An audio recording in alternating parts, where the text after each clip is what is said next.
Hi hello నమస్తే. నా పేరు పంజ. మనం చదువుతున్నాం భాషా శిక్షణ మెథడాలజీ. సో లాస్ట్ వీడియోలో శిక్షణ का अर्थ ఏంటి, శిక్షణ का प्रकार ఏంటి, విశేషత ఏంటి చదివాం. సో ఈరోజు మనం భాషా శిక్షణకి సామాన్య సిద్ధాంతం చదువుకుందాం. ఫస్ట్ శిక్షణ का अर्थ లాస్ట్ వీడియోలో కూడా చదువుకున్నాం, అయినా ఒకసారి एक्सप्लेन చేస్తాను. शिक्षण शब्द अंग्रेजी भाषा के टीचिंग शब्द से मिलकर बना है. टीचिंग वर्ड तो टीच अయింది, जिसका तात्पर्य है सीखने से, लर्न अన్నమాట.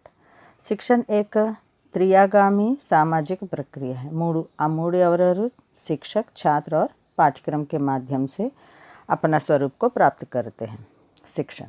अब शिक्षण की सामान्य सिद्धांत చాలా ఉన్నాయి, అక్కడక్కడ గ్యాదర్ చేసి మీకు చెప్తున్నాను. फर्स्ट अभिप्रेरणा एवं रुचि का सिद्धांत. इस सिद्धांत के अनुसार भाषा तथा उसका पाठ्य सामग्री के प्रति रुचि उत्पन्न करना आवश्यक है. ఈ సిద్ధాంతం ద్వారా ఏంటి, పాఠ్య సామగ్రి మీదన వాళ్ళకి రుచి, వాళ్ళకి అభిరుచి, వాళ్ళకి చదవాలని ఇంట్రెస్ట్ పుట్టించాలన్నమాట. शिक्षण प्रणाली का चुनाव बच्चों की रुचि एवं आवश्यकताओं के अनुरूप ही किया जाना चाहिए. వాళ్ళకి ఎందులో రుచి ఉంటుందో దాని ద్వారా వాళ్ళకి ఎక్స్ప్లెయిన్ చేస్తే చాలా బాగా వాళ్ళు ఇంట్రెస్ట్గా వింటారనమాట. నెక్స్ట్ क्रियाशीलता का सिद्धांत లేదా करके सीखने का सिद्धांत. बालक को करके सीखने में आनंद का अनुभव होता है. వాళ్ళు ఏదైనా చేసి నేర్చుకోవడంలో వాళ్ళు చాలా ఇంట్రెస్ట్ చూపిస్తారు. प्रमुख शिक्षा शास्त्री ने जैसे फ्रोबेल, डीवी, मॉन्टसेरी ने इसी सिद्धांत पर बल दिया है. तो इन तीनों ने मुग्गरू किस सिद्धांत पर बल दिया है, क्रियाशीलता पर के सिद्धांत पर बल दिया है. भाषा शिक्षण के समय छात्रों को सतत क्रियाशील रहना आवश्यक था. కంటిన్యూ వాళ్ళు ఏదో ఒకటి వర్క్ చేస్తూ నేర్చుకోవడం వాళ్ళకి ఉండాలన్నమాట. అప్పుడు వాళ్ళు ఇంట్రెస్ట్ చూపిసి చదువుతారనమాట. థర్డ్ వన్ अभ्यास का सिद्धांत. अभ्यास का सिद्धांत इसके अनुसार व्यक्ति जिस कार्य को बार बार करता है उसे शीघ्र सीख जाता है. అస్తమానం చేసే పని చేస్తూ ఉంటే వాడు చాలా వేరంగా నేర్చుకుంటాడు, చాలా కాలం వరకు వాడు గుర్తుంటుందన్నమాట. जिस क्रिया को बहुत समय तक नहीं करता है उसे भूलने लगता है. ఏ పని అయితే చాలా రోజుల వరకు చేయడం మర్చిపోతాడో ఇంకా అలా మర్చిపోతాడు, చెయ్యడో మర్చిపోతాడు. ఫర్ ఎగ్జాంపుల్ చూడండి, కొంతమంది పేరెంట్స్ ఉంటారు, ముందు బాగా రాయడం, ఓకే, న్యూస్ రీడింగో లేదా స్టోరీలో చదవడం కూడా చేసేవారు.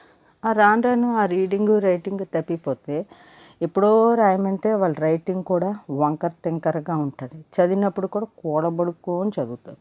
ఎందుకు, దానికి ప్రాక్టీస్ లేదు. సో ఎప్పుడు ప్రాక్టీస్ ఉంటూ ఉండాలన్నమాట. భాషా शिक्षण के समय छात्रों को अभ्यास करते रहना चाहिए. कंटिन्यू వాళ్ళు ప్రాక్టీస్ చేస్తూ ఉండాలి. समन्वय का सिद्धांत या जीवन से संबंध स्थापित करने का सिद्धांत. इदेंटी, मनोवैज्ञानिकों ने यह सिद्ध किया है कि बच्चे उन विषयों एवं क्रियाओं में अधिक रुचि लेते हैं जिसमें अनेक वास्तविक जीवन से संबंधित हो.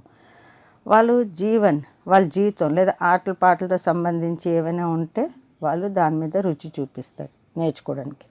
शिक्षकों को पाठ पढ़ाते समय उसे छात्र के जीवन से जोड़ने का प्रयास करना चाहिए. మనం లెసన్ ఎక్స్ప్లెయిన్ చేసినప్పుడు వాడికి ఎగ్జాంపుల్ వాళ్ళ ఆట ద్వారా చెప్పామనుకోండి, చాలా ఇంట్రెస్ట్గా ఉంటుంది, వింటాడు, వాడికి ఈజీగా అర్థం అవుతుంది. నెక్స్ట్ వ్యక్తిగత విభిన్నత का सिद्धांत. प्रत्येक बालक एक दूसरे से भिन्न होता है. అందరూ ఒకలాగా ఉండరు కదా, వేరే వేరేగా ఉంటారు. సో कक्षा में छात्रों में व्यक्तिगत विभिन्नता, इसीलिए व्यक्तिगत विभिन्नता को ध्यान में रखते हुए भाषा शिक्षण करना चाहिए.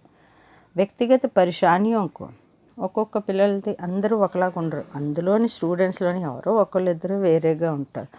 వాళ్ళతో 2 నిమిషాలు మాట్లాడి వాళ్ళ ప్రాబ్లం ఏంటో విని సాల్వ్ చేసుకొని ఈజీ మెథడ్లో వాళ్ళకి చెప్తే వాళ్ళు కూడా తగిన వాళ్ళగా ఇంట్రెస్ట్ చూపించి చదువుతారు. సో ఒక టీచర్కి ఏంటి అంటే ఆ స్టూడెంట్ తలక డిఫరెన్స్ ఏంటి, వాడి సమస్య ఏంటి అని 2 నిమిషాలు చూసుకొని అబ్జర్వ్ చేస్తే సరిపోతుంది. नेक्स्ट क्रम का सिद्धांत. भाषा शिक्षण का मुख्य उद्देश्य छात्रों को भाषा सभी कौशलों में निपुण करना. सभी कौशलों में निपुण करना चाहिए. सभी कौशलों అంటే ఏంటేంటి అంటే వాచన్, श्रवण कौशल, पठन कौशल, लेखन कौशल, इन सभी कौशलों को ध्यान में रखते हुए इन सभी को सिखाना चाहिए। दिन क्रम ఏంటి? क्रम इस प्रकार है। ఏంటంటే శ్రవణ్ వినడం, వాచన్ చెప్పడం బోల్నా, పఠన్ రీడింగ్, లేఖన్ రైటింగ్ అంటే సుబోపల్లి అంటాం మనం. సో అది శ్రవణ్, वाचन बोलना, पढ़ना, लिखना. ओके. नेक्स्ट अनुकरण का सिद्धांत. अनुकरण, बच्चे अनुकरण द्वारा जल्दी सीखते हैं. बच्चे अपने शिक्षक के అనుకరణ అంటే ఇమిటేట్ చేస్తాం కదా. సో అలాగా ఇప్పుడు సార్ ఎలా చెప్పారు అలాగే మీరు కూడా చెప్పడానికి చేస్తూ ఉంటే మీకు కంపల్సరీగా వస్తుంది. बोलने लिखने स्वर एवं गति आदि का अनुकरण करके सीखने का प्रयत्न करते हैं. तो शिक्षक को स्वयं अपनी उच्चारण, సో వాళ్ళు మనం చెప్పింది వాళ్ళు రిపీట్ చేసి వాళ్ళు చెప్పి నేర్చుకుంటారు కాబట్టి ఒక టీచర్కి ఏంటి వాళ్ళ प्रोनाउंसिएशन, बोलने की गति, लेखन शुद्ध तथा स्वच्छ रखना चाहिए. ఓకే. వాళ్ళ మాటల్లోని ప్రొనౌన్సియేషన్ మాటలు రాసినప్పుడు చాలా కరెక్ట్గా ఉండాలన్నమాట. नेक्स्ट शिक्षण सूत्रों का सिद्धांत. शिक्षण सूत्र, भाषा शिक्षण के कुछ सूत्र हैं.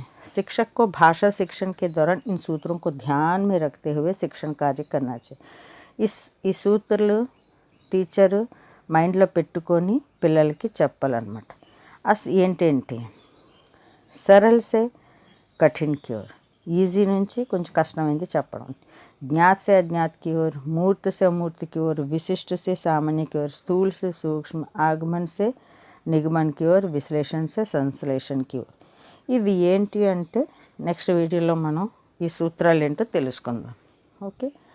కానీ టీచర్స్కి సూత్రాలన్నిటి గురించి జ్ఞానం ఉండాలి. ఓకే.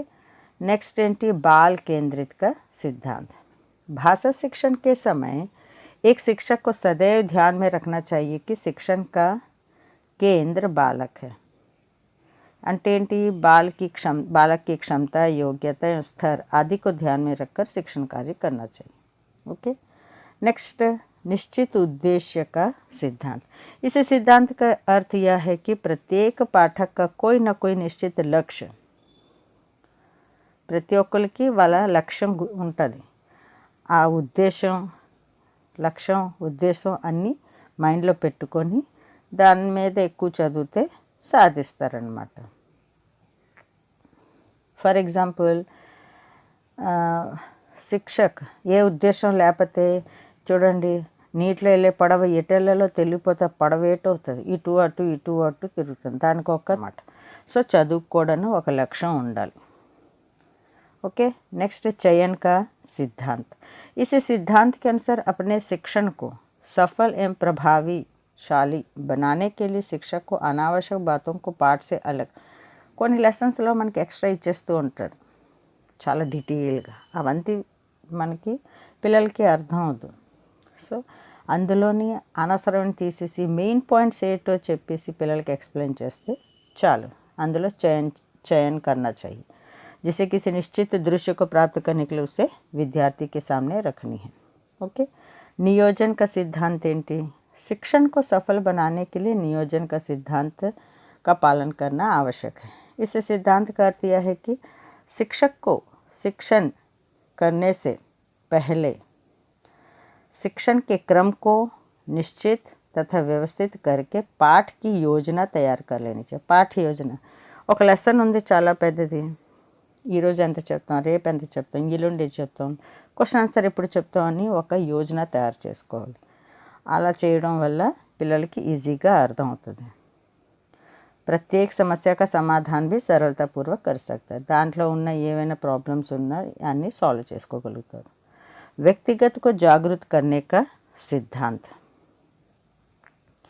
व्यक्तिगत को जागरूक करने का सिद्धांत అంటే प्रत्येक छात्र बुद्धि, स्वभाव, योग्यता, रुचि, क्षमताओं, आवश्यकताओं में एक सा नहीं होता है. ప్రతి ఒక్క పిల్లల్లోని వాళ్ళ బుద్ధి అని, స్వభావం ఉండి, యోగ్యత, రుచి ఒకలాగా ఉండదన్నమాట. सो इस दृष्टि में विद्यार्थी के विकास हेतु समान अवसर प्रदान करने के लिए शिक्षक को योग्य विद्यार्थियों को आगे बढ़ने के लिए उचित निर्देश देना चाहिए. ఒక్కొక్కరి గురించి తెలుసుకొని వాళ్ళకి ఎందులో రుచి దాని గురించి గైడెన్స్ ఇస్తూ ఎక్స్ప్లెయిన్ చేస్తే వాళ్ళు చాలా ఈజీగా వెళ్తారు. ఫర్ ఎగ్జాంపుల్ స్కూల్లో అందరూ మంచి క్లెవర్ అయిన వాళ్ళు ఉంటారు కదా, కొంతమంది తక్కువ జ్ఞాపశక్తి తక్కువ ఉంటుంది. సో అలాంటి వాళ్ళు వెనకబడిపోకుండా వాళ్ళకి ఎలా చెప్తాం, వాళ్ళకి షార్ట్ కట్ చిన్న ఆన్సర్ చేసేసి పదే పదే చదివించి రాయించడం చేస్తే వాళ్ళకి అది బాగుంటుంది. వాళ్ళు కూడా ముందుకి రావడానికి అవకాశాలు ఉంటాయి. నెక్స్ట్, जनतांत्रिक व्यवहार का सिद्धांत ఏంటి? जनतंत्र सिद्धांत के अनुसार शिक्षकों को विद्यार्थियों के साथ जनतांत्रिक दृष्टिकोण अपनाना चाहिए. जनतांत्रिक दृष्टिकोण अपनाना चाहिए. तानाशाही दृष्टिकोण बिल्कुल नहीं होना चाहिए. तानाशाही అంటే ఏంటి అంటే, కొంతమంది ఉంటారు వాళ్ళ తాలూకోళ్ళకి ఒకలాగా వేరే వాళ్ళకి ఒకలాగా. సో అలాంటివి ఏమీ ఉండకూడదు.